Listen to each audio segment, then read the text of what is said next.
Hey, I'm Lexi, and this is what you should know.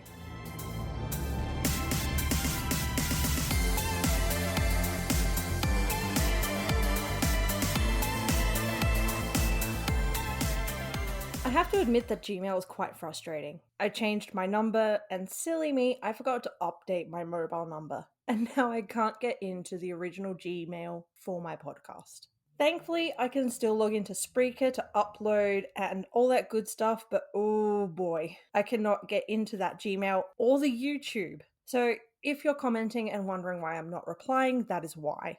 If you want to reach out, my new email is whiskapod@gmail.com. That is WYSKAPOD@gmail.com. If you just so happen to be a tech whiz that believes that they can get me back into my original email, please shoot me an email. Please. Help. So, before I get into the recent cases that I will be covering, I would like to thank you all for your patience with waiting for the next episode. I have honestly been overexhausted and not feeling great. And to be honest, when feeling that way, looking into horrific events is really not all that relaxing. And honestly, not helping me in that situation. So I decided to take a break. If you find that you are starting to feel overexhausted and feel your mental health failing, I want you all to do me a favor. Go get some rest. Disconnect from what you need to disconnect from and reach out for help if you really feel you need it. I promise it really does get better. But to follow on from this, I just want to let everyone know I will be changing the release times of episodes.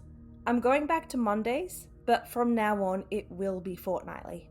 So 1 episode every 2 weeks. This will help prevent me from burning out, but more importantly for you all, I will be able to look deeper into cases and bring you better information rather than rushing, trying to make sure the episode makes sense. So moving on from that, I have 3 recent murders in Australia that I really want to cover, but does not have enough information for a full episode. So let's get cracking. This is what you should know about the senseless murder of Cassius Turvey.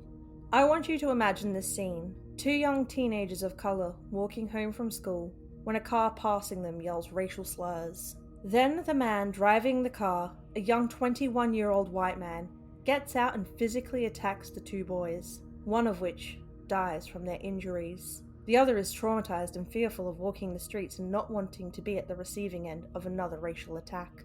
You could be forgiven for thinking this sounds like an old story you would read in high school, trying to teach the importance of putting an end to racism, something that happened in the 1950s. Think Mississippi burning. But you would be mistaken. This happened in Western Australia, October of 2022. This year, merely weeks before the release of this episode. Cassius Turvey was a young First Nations boy who was described as kind, caring, and even industrious. At the age of 13, he would cut lawns of 2 houses in his own suburb, and the next time he headed out with friends and mowed 15 lawns. It was the start of a small, pay-what-you-can business, where he would drag the family lawnmower to more and more houses. His mother would reflect on this, saying, "Later, he asked me the question, 'Because we made some money, Mum, do I have to pay tax?' I thought that it was so funny. He was thinking like a business person at such a tender age." Parents, school friends, and teachers all said that Cassius helped others with their schoolwork so they could all succeed. All he ever wanted was to do good and show the community that young people weren't all bad and they could do good, if not great things. To put it plainly, Cassius Turvey was a good person with a kind heart and soul, something that would be silenced with a cruel and senseless act of violence. Every day, Aboriginal children are coming home from schools, distraught because they are excluded, bullied, and attacked. This is something that has been going on for far too long.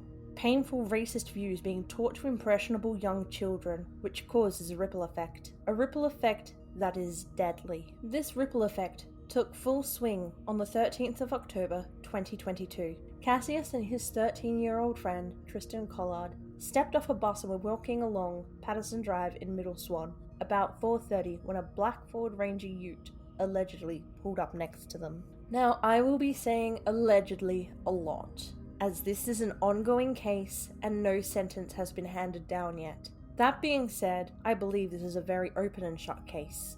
What allegedly happened next is Jack Brearley exited the ute, making racial slurs, and attacked both Cassius and Tristan with a metal pole, suspected from being from a shopping cart. Cassius was taken to the hospital, but after suffering a brain bleed and 2 strokes, he was taken off life support and passed away shortly after. Jack has since been charged with Cassius's murder, as well as counts of theft and aggravated assault, occasioning bodily harm. You may be asking about the theft. Well, when this hate-filled discount golem attacked these 2 children, he stole Tristan's walking crutches and hat.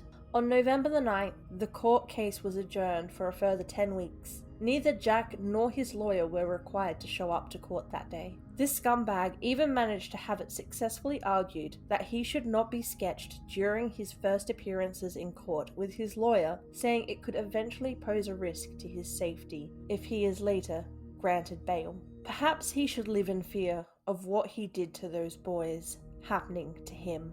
I'm not saying it should happen, but he should have to live with that fear. He even deactivated his Facebook page several days after he was charged with murder, after receiving multiple threats. The senseless murder of Cassius has prompted an outpouring of grief across the country, pulling many together for rallies and memorials. These managed to make it not only across the country, but even to New Zealand and Los Angeles. A GoFundMe has been raising money for Cassius's family to help with funeral costs, and Michelle has stated she is hoping to use it for pending legal costs, as they are going to be taking action against Jack. And honestly, I wish her luck and peace, because not only is it painfully tragic enough for her to have had to bury her child, but a few months prior, Cassius's father passed away from cancer. I will be sharing the GoFundMe in the notes if you wish to contribute. But more importantly, I ask you all, if you see someone being a racist fuck, pull them up on it. Bullying in any form is not acceptable, and racism is dangerous. Let's work together to prevent another senseless murder and make racism a thing of the past, because we can do better. It really does break my heart that people can be so cruel and decide that violence is the option. I promise there are always more peaceful options available, even if it doesn't feel like it.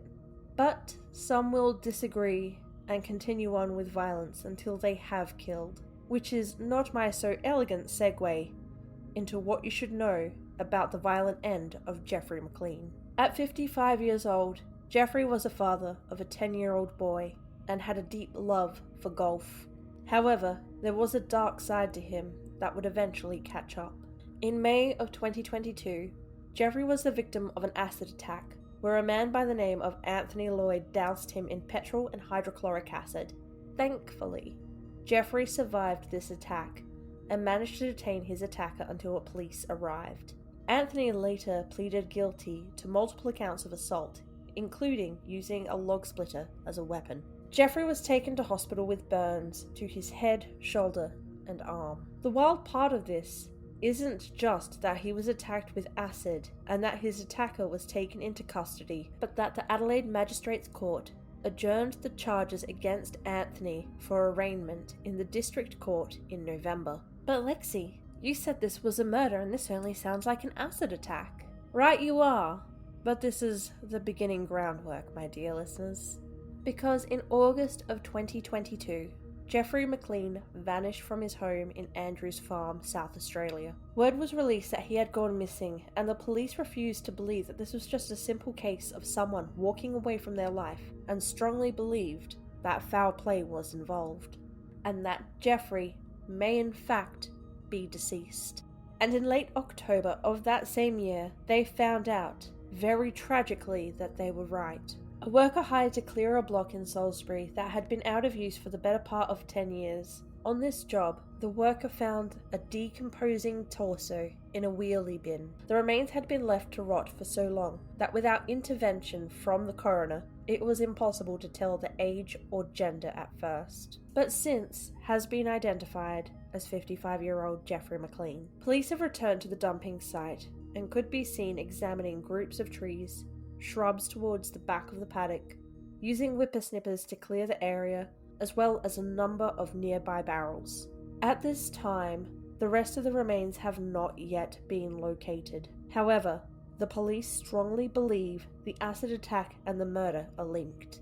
So much so that the case against Anthony Lloyd, again, has been postponed while the current investigation continues. Shockingly, Anthony is looking into withdrawing his early guilty pleas. Like, dude, you attacked a man. Unless you are going to confess that you orchestrated this murder too, or going to be proven as a link, you might want to stop acting like a scumbag.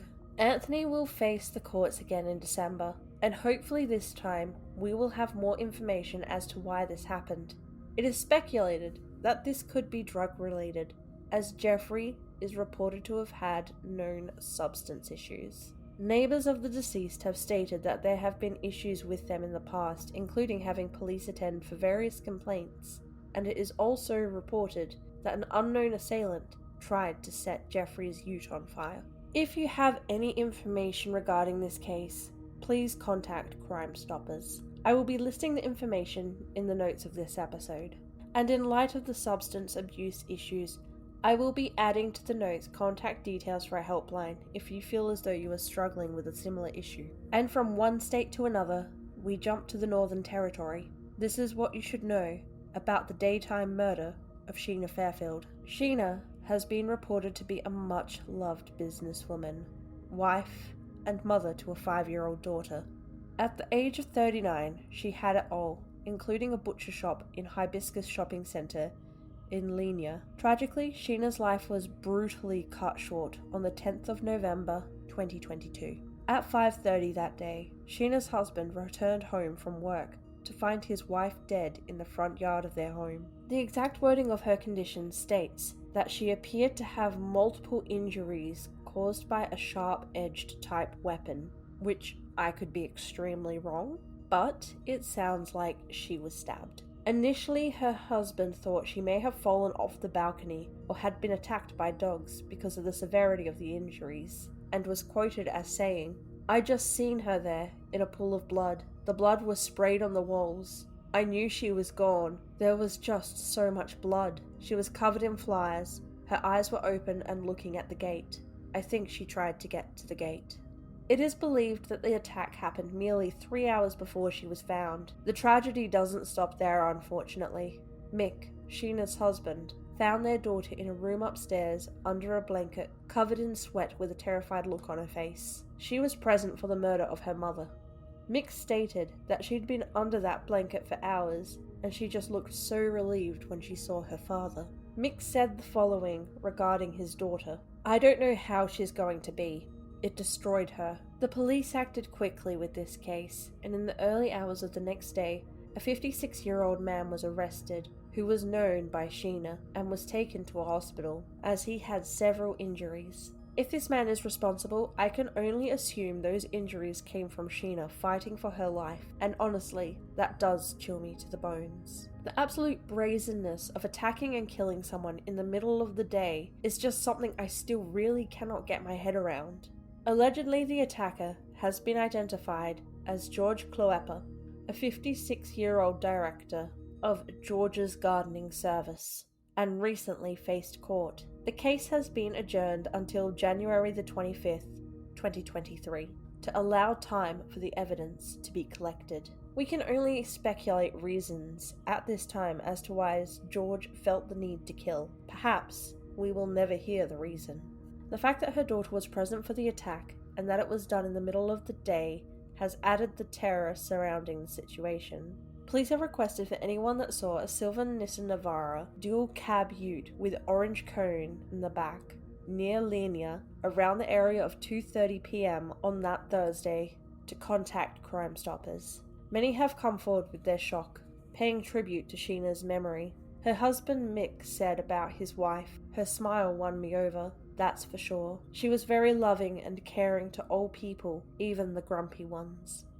Nelson Acuna, the owner of French Cuisine Cafe, remembers Sheena and was quoted as saying, "We're really shocked and sad. She was a good person. My staff are very shocked that this could have happened so suddenly. She was a very outgoing person and very friendly, even though, as I know, being a business owner is very stressful. You could never tell in her face that she was stressed. She was always smiling. Nadia Wilcox from Estelle's Florist said the community wanted to rally around Sheen's family and staff and was quoted as saying, "She was so lovely. She worked hard too. She would bring her daughter every day for lunch and they'd have lunch together. And it's just really horrible. I hope if there's anything we can do for them, if they say so, everyone's really just trying to be there for them as much as they can." The heartache in these cases, and many like them, impact people every year without resolve. So I ask again, if you have any information on any of the cases, please contact Crime Stoppers. I'm unsure if the world being shaken up by COVID is to blame, if maybe people are just so angry these days that they feel murder is justified. I know I have seen this increase of anger in so many other places, be that through how people act on social media, treat service staff, or just in the explosive outbursts I've seen in the true crime news. With that, my lovelies, I'm going to ask you all to stay safe. Reach out if you need help, whether that is because you are finding your fuse is feeling shorter than normal, or if you feel as though you are on the receiving end on someone else's short fuse. Know that you are never alone, and help is available. And on that note, that is really all I have for you this week. If you want to reach out, you can do so at my new email, whiskerpod@gmail.com. You can see all of my updates and pictures relevant to episodes on Instagram and Facebook at What You Should Know Australia. I do have a Twitter and I do my best to update from it, even though I forget it exists most of the time. Wherever you listen, please make sure you are subscribed, and if it really isn't too much to ask, please leave a 5-star review. Until 2 weeks from now, stay safe and stay hydrated. Bye!